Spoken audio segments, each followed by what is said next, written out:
Audio Jungle.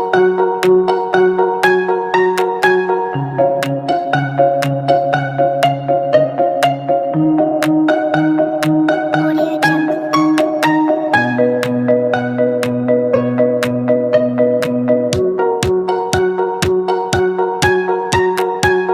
Audio Jungle.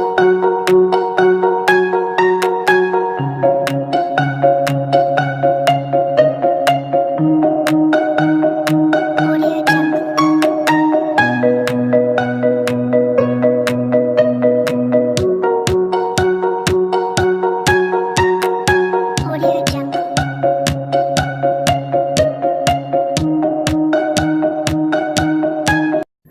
Poin pertama, pengertian pengembangan masyarakat. Ada kesamaan makna antara pembangunan dan pengembangan. Banyak aspek tercakup dalam kegiatan pengembangan maupun pembangunan, seperti aspek sosial, ekonomi, budaya, politik, dan sebagainya.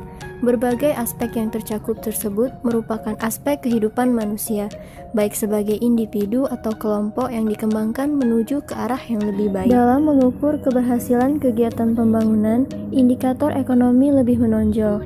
Dalam pengembangan masyarakat, semua aspek kehidupan dapat dijadikan indikator, terutama aspek manusianya sebagai pelaku utama kegiatan pengembangan masyarakat. Pembangunan merupakan rangkaian proses yang terencana agar terjadinya perubahan-perubahan yang diinginkan oleh masyarakat dan lingkungannya. Perubahan-perubahan yang terjadi pada masyarakat disebabkan oleh beberapa alasan pokok berikut. Pertama, adanya keinginan manusia untuk memenuhi kebutuhan-kebutuhan atau untuk memecahkan masalah yang dirasakan dengan memodifikasi sumber daya dan lingkungan hidup melalui penerapan ilmu pengetahuan atau teknologi yang dikuasainya. Kedua, ditemukannya inovasi-inovasi yang memberikan peluang bagi setiap manusia untuk memenuhi kebutuhan atau memperbaiki kesejahteraan hidupnya. Tujuan pengembangan masyarakat. Tujuan pengembangan dapat terwujud apabila ada kemauan kuat dari masyarakat untuk berubah ke arah yang lebih baik. Supaya kegiatan pengembangan mendapatkan dukungan masyarakat, tujuan pengembangan harus mampu menjawab masalah-masalah yang dirasakan oleh masyarakat. Falsafah kegiatan pengembangan masyarakat. Beberapa falsafah yang dapat diikuti dalam kegiatan pengembangan masyarakat, antara lain yaitu bekerja berdasarkan kebutuhan yang dirasakan oleh masyarakat ingin terbebas dari kemiskinan dan penderitaan, penghargaan terhadap nilai-nilai sosial dalam masyarakat sebagai sumber daya yang potensial, serta program pengembangan masyarakat. Ciri-ciri pengembangan masyarakat. 1. Memiliki tujuan yang ingin dicapai. 2. Memiliki wadah kegiatan yang terorganisir. 3. Kegiatan yang dilakukan terencana, berlanjut dan sesuai dengan kebutuhan, serta ketersediaan sumber daya setempat. 4. Ada tindakan bersama dan keterpaduan dari berbagai aspek yang terkait. 5. Ada perubahan sikap pada masyarakat sasaran selama tahap-tahap pengembangan. Pengembangan kelembagaan. Pengembangan kelembagaan sering dipadankan dengan pembinaan kelembagaan. Pengembangan kelembagaan merupakan proses untuk memperbaiki kemampuan lembaga guna mengefektifkan penggunaan SDM dengan ketersediaan dana yang terbatas. Isu-isu dalam pengembangan masyarakat. 1. Masalah keberlangsungan yang dipengaruhi oleh beberapa faktor. Pertama, faktor sosial. 2. Faktor kelembagaan. 3. Faktor ekonomi. 4. Faktor keuangan. Dan 5. Faktor lingkungan. 2. Pengentasan kemiskinan. Kemiskinan manusia ada di mana-mana, termasuk Indonesia. Permasalahan mendasar dalam pembangunan masyarakat Indonesia adalah adanya kemiskinan yang struktural. 3. Ketimpangan hubungan sosial yang meliputi A. Kelompok dan kelas sosial. B. Hubungan-hubungan kekuasaan. C. Hubungan-hubungan gender. D. Hubungan-hubungan etnik. E. Tokoh-tokoh penting. Dan yang terakhir, konflik-konflik kepentingan. Yang keempat, pembangunan atau pengembangan sumber daya manusia yang meliputi hak asasi manusia dan kebebasan politik dan demokrasi, serta demilitarisasi. 5. Partisipasi yang meliputi A. Pembangunan yang berpusat pada manusia. B. Pemberdayaan. C. Mobilisasi.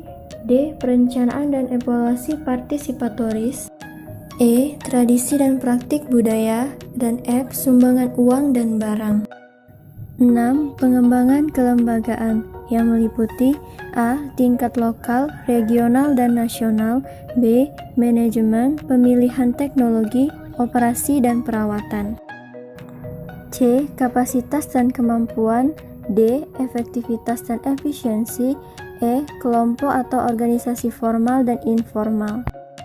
7. Penyesuaian struktural yang meliputi A. Pasar dan negara.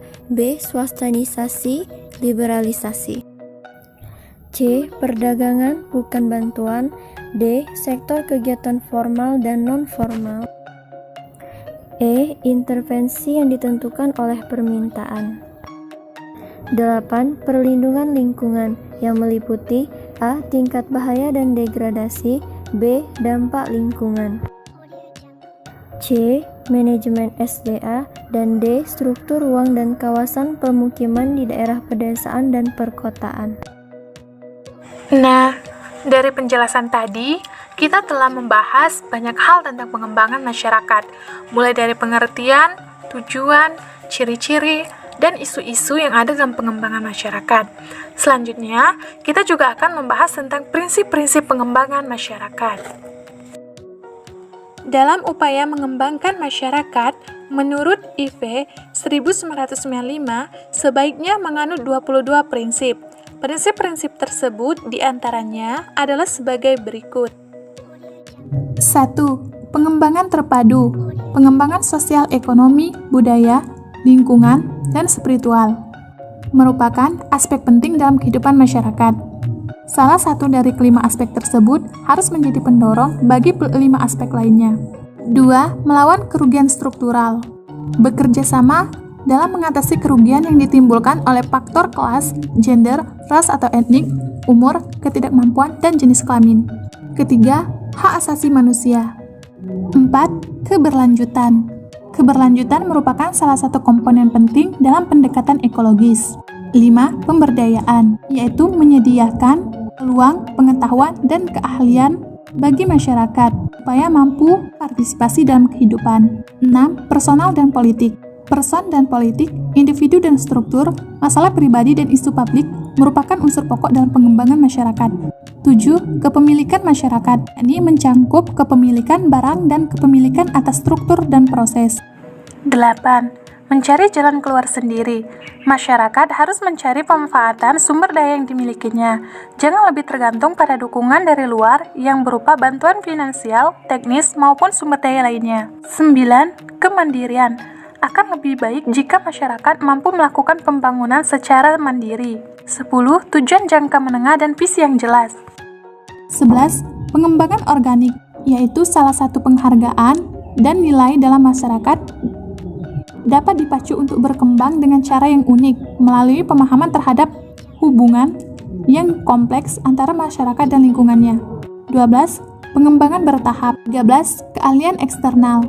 14. Pembangunan komunitas. Semua pengembangan masyarakat harus bertujuan membangun komunitasnya. 15. Proses dan hasil. Penekanan dalam proses dan hasil menjadi isu penting dalam pekerjaan masyarakat. 16. Keutuhan atau keterpaduan. Proses. 17. Tanpa kekerasan. 18. Inklusif, yaitu merupakan bagian dari tanpa kekerasan. 19. Konsensus. 20. Kerjasama. 21. Partisipasi, yaitu melibatkan semua anggota masyarakat dalam semua kegiatan. Dan yang terakhir yaitu pembatasan kebutuhan. Sebagai penutup pembahasan mengenai pengembangan masyarakat, maka untuk pembahasan terakhir, kami akan membahas tentang agen perubahan dalam pengembangan masyarakat. Agen perubahan adalah para pekerja profesional yang berusaha mempengaruhi atau mengarahkan pengambilan keputusan inovasi orang lain selaras dengan anjurannya. Terdapat beberapa peran yang seharusnya dimainkan oleh agen perubahan dalam kegiatan pengembangan masyarakat. Beberapa peran tersebut adalah sebagai pembaca masalah, fasilitator, penghubung antara sistem, motivasi, dan komunikator. Peran-peran tersebut akan dijelaskan lebih lanjut sebagai berikut. Peran sebagai pemecahan masalah. Dalam menangani masalah, sebaiknya seorang agen perubahan dapat, pertama, membatasi permasalahan atau ruang lingkup masalah. Kedua, menganalisis masalah menjadi lebih sederhana dan lebih rinci. Ketiga, memilih metode berpikir yang tepat. Apakah itu secara analitis ataupun sintesis.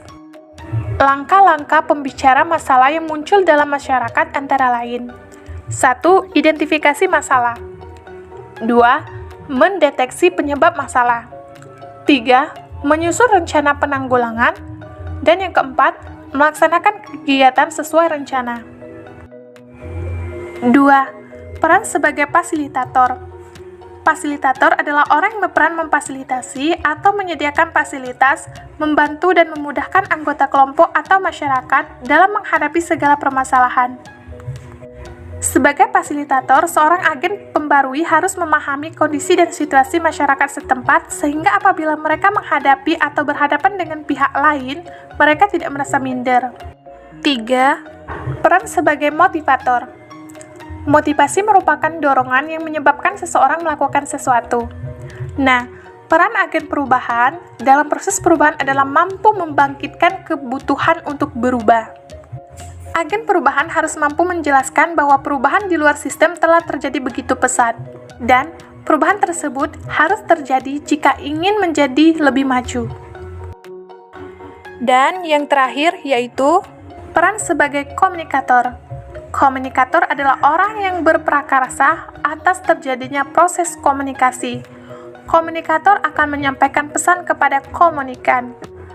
Agen pembarui harus mampu menjadi filter pesan pembangunan, atau dengan kata lain, agen perubahan harus menyeleksi pesan yang ingin disampaikan kepada masyarakat.